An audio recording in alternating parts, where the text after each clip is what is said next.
역대하 20장 20절에서 22절의 말씀을 통해서 예배의 기초, 감사와 찬양이라는 말씀의 제목으로 주신 말씀을 통해서 하나님의 은혜를 함께 나누려고 합니다. 한가위, 우리 속담에 이런 말이 있죠. 더도 말고 덜도 말고 한가위만 같아라. 한가위는 음력 8월 15일이죠. 추석의 순 우리말입니다. 그러니까 우리가 흔히 쓰는 한가위라고는 하는데 이게 순 우리말이더라고요.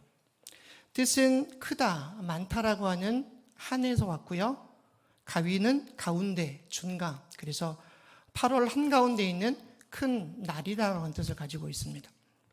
추석이 되면 풍성한 수확이 있지요. 오곡을 거두어 드리기도 하고 또 흩어졌던 가족들이 함께 모이는, 그래서 늘 풍성하고 넉넉했으면 좋겠다라고 하는 의미를 가지고 있는 말이기도 합니다. 신앙 안에서 우리가 하나님께서 우리 가정에 또 부여해 주신, 우리 가정에 채워주신 은혜에 감사하고 또 기쁨으로 찬양 드리는 추석 명절이 되시기를 다시 한번 주님의 이름으로 축원합니다. 하나님만 바라보는 시간, 오늘은 9번째 시간, 그러니까 7월 둘째 주부터 하나님을 바라보는 시간이 시작이 됐고요. 오늘까지 9번째 시간이더라고요. 그래서 추석에 맞추어서 추석에 관련된 말씀을 준비 드리려다가 오늘 본문의 말씀이 우리가 늘상 삶 가운데에 일어나는 감사와 찬양이 들어있는 내용이어서 오늘 본문을 선택하게 됐습니다. 예배를 우리가 지금 드리고 있는데요. 예배를 하나의 큰 그림으로 본다면 예배 안에는 크게 세 가지로 구성한다라고 합니다. 세 가지 구성 안에는 아까 우리 예배 드리기 전에 드렸던 찬양, 그리고 대표기도, 헌금, 설교, 결단의 시간, 결단의 찬양, 축도, 이 모든 것들이 이 시간 안에 어우러져 있음을 봅니다. 그러면 예배를 구성하는 세 가지는 무엇일까요? 방금 우리 교회 학교 학생들이 찬양을 드렸던 것처럼 시편 100편 4절 말씀, 화면을 보고 같이 한번 합독하겠습니다. 감사함으로 그의 문에 들어가며 찬송함으로 그의 궁정에 들어가서 그에게 감사하며 그의 이름을 송축할지어다. 본문 안에 예배의 구성 요소 세 가지가 들어있습니다. 첫 번째는 감사입니다. 두 번째는 찬송, 찬양. 세 번째는 송축, 다른 말로 경배, 그렇게 이야기합니다. 여러분, 감사는 예배의 가장 기본이고 베이스다라는 말을 드리고 싶습니다. 감사의 기반 위에서 찬양이 드려지고 또 찬양 속에서 하나님을 경배하는 수준까지 이르게 되기 때문입니다. 우리가 방금 읽었던 말씀처럼 감사함으로 그의 문에 들어가며 찬송함으로 그의 궁정에 들어가서 그에게 감사하며 그의 이름을 송축할지어다. 우리가 예배하고자 들어가는 문은 언제나 감사의 문이 되어야 합니다.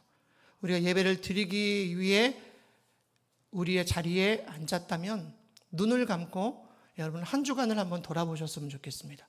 그리고 그 한 주간 속에서 하나님은 우리에게 부여해 주신 감사의 조건을 적어도 세 가지 정도 이상을 찾아보신다면 그 감사를 통해서 우리의 입술에 찬양이 열리고 또 그것을 통해서 하나님이 영광 받으시는, 또 하나님이 기뻐하시는 그런 경배의 시간이 되어질 줄로 믿습니다.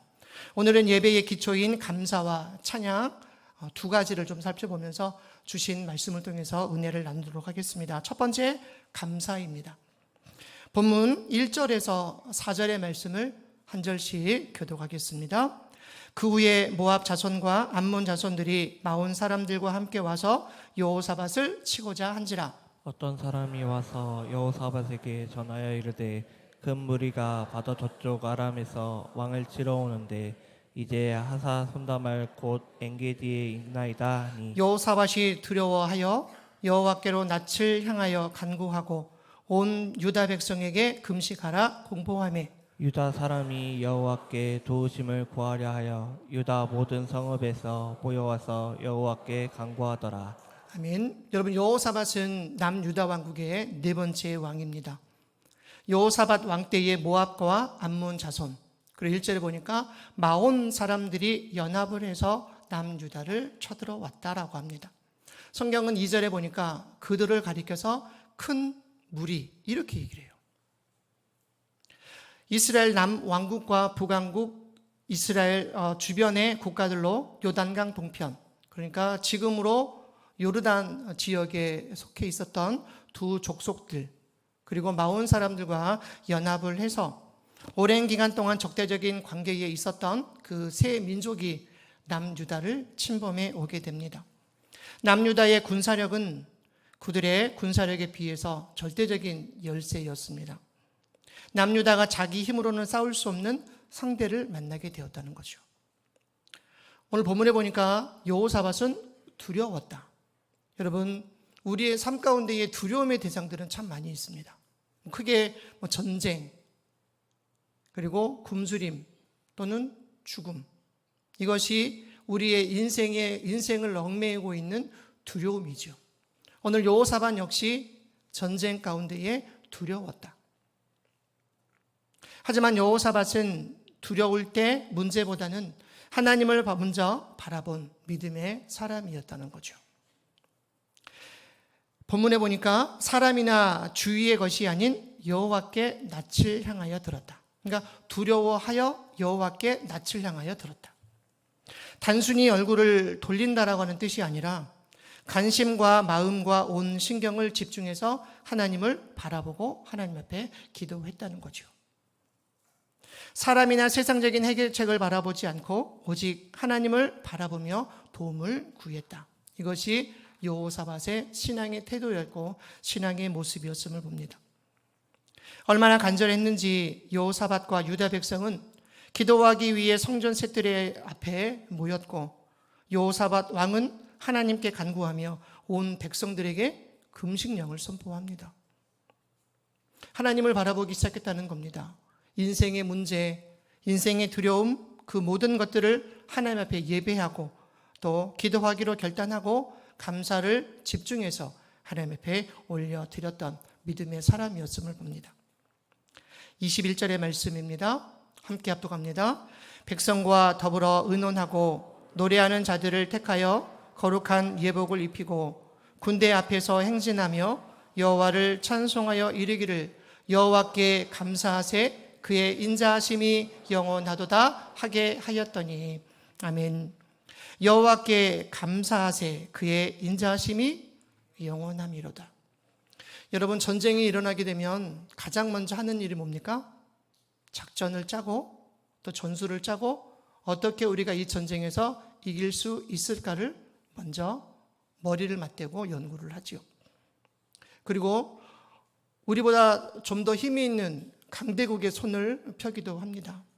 그런데 오늘 여호사밧은 적군이 쳐들어오게 되자 작전을 짜고 군대를 소집하는 것이 아니라 군대보다 먼저 군대에 앞서 노래하는 자들을 세웠다라고 성경은 이야기하죠.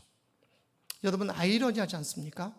전쟁에 나가는 군인들, 그리고 무기를 갖춘 군대가 아닌 하나님의 예복을 입힌 노래하는 자들을 그 앞서 세웠다라는 거죠. 그리고 싸울 때 입는 군복이 아닌 하나님을 예배하기 위해 거룩한 예복을 입히고 또 찬송하며 감사를 선포하게 합니다. 하나님을 향해 바랄 수 없는 중에 바라고 하나님의 언약이 그 순간 생명으로 역사하심을 기억하면서 하나님의 인자하심이 영원할 것을 그는 감사했습니다. 원망하고 불평한 것이 아니라 왜 이들이 우리들 가운데에 전쟁을 일으켰습니까가 아니라 하나님 앞에 감사하고 그 이름을 찬송하고 있습니다. 하나님의 이름을 찬송할 때에 여러분, 그가 꿈꾸지 못했던 역사적인 기록이 22절에 기록이 되어져 있습니다. 22절 말씀 화면 보면서 같이 합독합니다. 그 노래와 찬송이 시작될 때에 여호와께서 복병을 두어 유다를 치러 온 암몬 자손과 모압과 세일산 주민들을 치게 하심으로 그들이 패하였으니. 여러분, 여호사밧과 그의 군대들 그리고 그의 백성들은 손에 피를 묻히지 않고 그 전쟁에서 승리했다. 성경은 그렇게 기록하고 있습니다. 감사의 노래를 통해 감사를 선포하자 하나님께서 구원을 그들 가운데에 보여주셨습니다. 사람의 구원 수준을 뛰어넘어 하나님의 놀라운 구원을 이스라엘 백성들에게 보여주셨습니다. 감사하는 자들로 그것을 경험하게 하셨다는 거죠. 그래서 아까 말씀드린 것처럼 여러분, 우리가 예배를 드리기 전 겸손히 하나님 앞에 무릎 꿇고 나아갈 때 그 무릎 꿇음과 동시에 감사의 조건을 또 우리가 그렇게 찾아보면 하나님이 우리들 가운데에 감사를 경험케 하시고 또 하나님을 만나는 그런 경험들이 있게 될 줄 믿습니다. 사랑하는 여러분, 우리 인생에는 예고 없이 찾아오는 큰 전쟁과 같은 위기가 있습니다. 건강의 문제일 수도 있고요, 또 가정의 문제일 수도 있고, 또 직장의 문제일 수도 있고, 혹은 알 수 없는 두려움이 우리를 덮칠 때가 참 많이 있습니다. 그럼에도 하나님께서는 그 위기를 통하여 놀라운 구원의 길을 우리에게 보여주십니다. 성경의 역사를 통해서 또 우리가 경험하는 많은 일들을 통해서 구원의 길을 하나님은 열고 계십니다. 그래서 예배의 기초는 감사라는 거죠. 늘 우리의 입술에 감사가 넘치는, 기쁨이 넘치는 복된 인생이 되시기를 주님의 이름으로 축원합니다. 우리가 하나님께 감사하기 시작할 때 하나님은 그분의 구원을 우리에게 보여주십니다. 또한 하나님의 구원을 경험하기 시작할 때 우리의 삶 가운데에 진정한 감사가 일어나게 됩니다. 이제 우리의 의무적인 예배가 아닌 우리를 구원하신 예수님을 날마다 기억하며 또 감사함으로 나아가는 우리의 예배가 되었으면 좋겠습니다. 그리고 우리가 드리는 모든 예배가 감사로 시작되고 또 감사로 마무리될 수 있기를 바랍니다. 오늘도 숨을 쉬게 하신 것, 또 우리를 구원해 주신 것, 교회로 불러주신 것, 그 모든 것이 하나님의 은혜이고 하나님 앞에 감사의 제목인 줄 믿습니다. 두 번째는 찬양입니다. 아까 첫 번째 감사, 두 번째는 찬양. 우리 다시 20절에서 22절의 말씀을 한 절씩 교독합니다. 이에 백성들이 아침에 일찍이 일어나서 두고와 들로 나가니라. 나갈 때에 여호사밧이 서서 이르되 유다와 예루살렘 주민들아, 내 말을 들을지어다. 너희는 너희 하나님 여호와를 신뢰하라. 그리하면 견고히 서리라.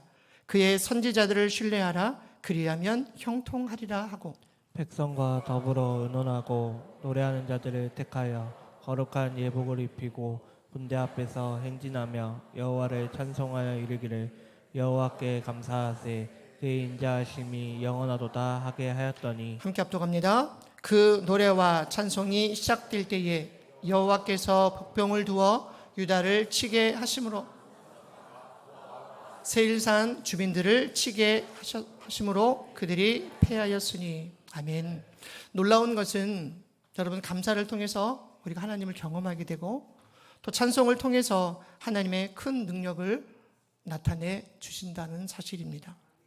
여호사밧 왕이 세운 성가대, 그러니까 아까 말씀드린 것처럼 군대를 동원하고 작전을 짠 것이 아니라 그들은 성가대를 세웠고 하나님을 찬양하게 했습니다. 도저히 생각할 수 없는 일이 일어나게 되었습니다. 갑자기 하나님의 복병이 암몬과 모압 군대를 치기 시작합니다. 하나님의 복병은 정체를 알 수가 없습니다. 분명 유다 군대가 아닌 것은 분명한데 그렇다고 해서 천사도 아닌 것 같고 도대체 정체를 알 수 없는 군대가 모압과 암몬을 공격합니다. 그리고 여호사밧과 유다 백성들은 한 사람도 피 흘리지 않고 오히려 어마어마한 전리품을 챙겨서 돌아오게 됩니다. 이 사건은 감사와 찬양을 통해서 주셨던 하나님의 놀라운 은혜였다는 거죠. 사랑하는 여러분, 여호사밧의 전쟁은 크게 두 개였습니다. 하나는 감사의 전쟁이었고 하나는 찬송의 전쟁이었습니다. 어마어마한 전리품을 챙겨서 돌아오게 되었을 때, 그리고 백성들은 비파와 수금과 나팔로 합주하고 하나님을 찬양했습니다.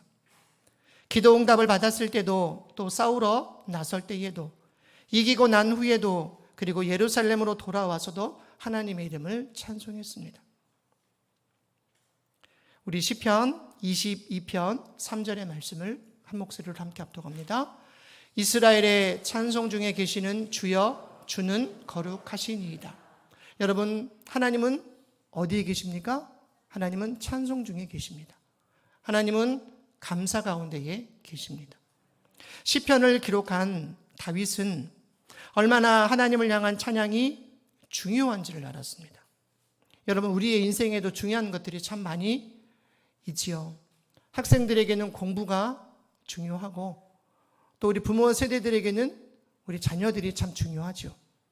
어떤 사람들은, 물질을 따라가는 사람들은 물질이 삶 가운데에 가장 중요하다라고 말을 합니다.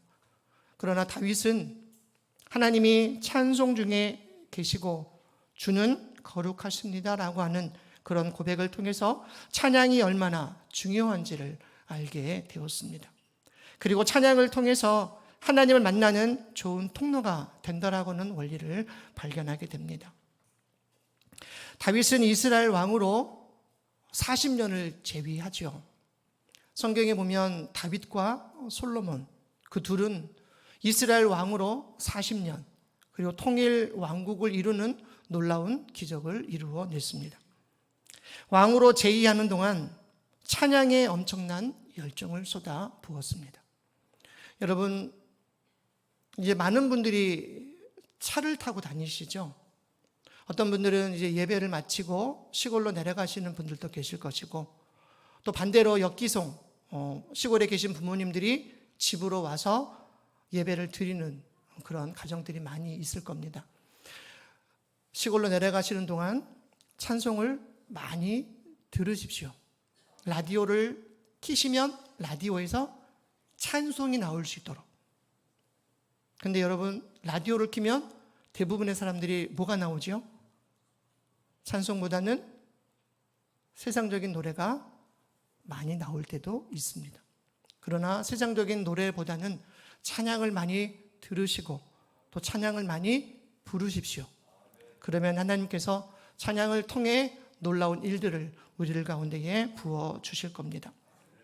다윗은 이스라엘 왕으로 40년 동안 재위하는 동안 그는 많은 업적을 남겼지만 그는 찬양에 엄청난 열정을 쏟아 붓습니다. 쉬운 예로 예루살렘 중심에 자리 잡고 있었던 시온산 위에 장막을 세웁니다. 그래서 이 장막을 다윗의 장막, 그렇게 이야기하죠. 그러니까 하나님의 법궤를 가지고 와서 시온산 위에 장막을 세우고 그 안에 하나님의 법궤를 보관을 합니다. 다윗의 장막에서 하나님의 언약궤와 함께 예배를 드리죠. 다윗의 장막에서 예배를 준비하고 섬기는 인원이 몇 명이었을까? 여러분, 숫자가 중요한 것은 아니지만 성경의 기록에 보면 장막 안에서 예배를 준비하고 또 장막 안에서 하나님의 이름을 찬송했던 인원은 38,000명입니다. 놀라시질 않네요. 38,000명이 예배를 준비하고 그 예배 가운데 임재하시는 하나님을 경험했다고 합니다. 더 특별한 것은 288명의 찬양 인도자를 세웠어요. 오늘 우리 교회학교 친구들이 하나님 앞에 찬양을 드렸는데 이처럼 예배를 인도하는, 그리고 찬양을 인도하는 찬양자 288명을 세우고 이들을 24반차로 나눴습니다.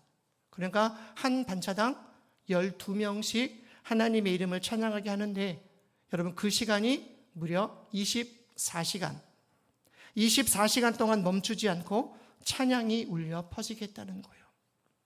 여러분, 우리가 찬양을 부르다 보면, 한 몇 곡 부르다 보면 힘도 들고 또 어떤 분들은 목이 잠기기도 하죠. 저는 좀 성대가 좀 약한 것 같아요. 그래서 찬양을 몇 곡 하고 또 금요 집회를 인도하다 보면 목이 금방 잠기는데, 이들은 24시간 찬양이 끝이지 않고 다윗의 장막에서 하나님의 찬양이 울려 퍼지게 했음을 봅니다. 사랑하는 여러분, 우리는 어려움과 또 고난을 만날 때 우리는 무엇으로 반응을 할까요? 많은 경우 낙심하거나 불평하기가 쉽습니다. 그러나 성경은 분명히 말씀하지요. 여호와께 감사하세. 그리고 여호와를 찬양하는, 감사와 찬양이 가진 놀라운 능력을 우리들 가운데에 보여주십니다. 찬양은 단순한 감정 표현이 아니에요. 우리가 흔하게 부르는 노래가 아닙니다. 찬양은 하나님의 능력이기 때문입니다. 두려움을 이기고 영적 전투에서 승리하게 하고 하나님의 임재와 하나님의 회복을 경험하는 통로이기 때문입니다. 그리고 찬양을 통해서 하나님을 만나게 되는 놀라운 일들을 보게 됩니다. 오늘 우리 삶의 위기 속에서도 또 문제 앞에서도 찬양으로 나아갈 때 하나님께서 역사하시고 승리를 주신다는 것을 여러분 믿으시기를 바랍니다. 여호와께 감사하세 그의 인자하심이 영원함이로다. 이 찬양을 우리의 삶 속에서 실천하고 또 하나님이 여시는 승리의 문을 경험하는 저와 여러분들이 되시기를 축복합니다. 오늘부터 어떤 상황 속에서도 여러분 감사와 찬양을 멈추지 말기를 바랍니다. 찬양의 능력이 여러분들 삶 가운데에 가득 넘쳐나게 될 줄 믿습니다. 결론의 말씀입니다. 세상은 풍요 속에서도 불평을 내고 또 그 불평으로 감사와 찬양을 잃어버리기 쉽습니다. 우리가 우리의 삶 속에 감사를 잃어버리고 또 찬양을 잃어버린다면 여러분 그것은 결국 불평과 불만 또는 두려움에 사로잡히게 됩니다. 그러므로 찬양과 감사로 나아가면 하나님께서 우리를 승리로 이끌어 주실 줄 믿습니다. 오늘 우리가 드리는 감사와 찬양 속에서 하나님은 반드시 역사하십니다. 더도 말고 덜도 말고 하나님 안에서 늘 감사하며 찬양 가운데에 살아가는 성도님들이 되시기를 주님의 이름으로 축원합니다. 귀한 명절 기쁨으로 또 감사함으로 예배하시고 또 온 가족들이 모일 때 감사와 찬양이 넘쳐나는 복된 추석 명절이 되시기를 다시 한번 주님의 이름으로 축원합니다. 기도하겠습니다. 은혜로우신 아버지 하나님 감사합니다. 풍성한 계절을 우리들 가운데 허락하시고 오늘도 저희와 함께 모여 예배 드리게 하심을 감사드립니다. 한 해의 수고와 땀 흘림을 돌아보며 결실의 기쁨을 누릴 수 있도록 인도하신 주님의 은혜를 찬양합니다. 주님, 저희가 풍요로움 속에서 교만하지 않게 하시고 부족함 속에서도 원망하지 않게 하옵소서. 늘 주님이 채우시는 은혜 안에서 자족하며 살게 하옵소서. 무엇보다 감사드릴 수 있음에 감사드립니다. 감사할 수 있는 믿음을 주신 것, 주님께 예배할 수 있는 자리로 부르신 것, 함께 나눌 가족과 교회를 허락하신 것 모두가 은혜임을 고백합니다. 찬송할 수 있는 은혜 주심에 감사드립니다. 감사와 찬송으로 올려드리는 예배 가운데 저희의 마음과 정성을 기쁘게 받아 주옵소서. 예수님의 이름으로 감사하며 기도드립니다. 아멘.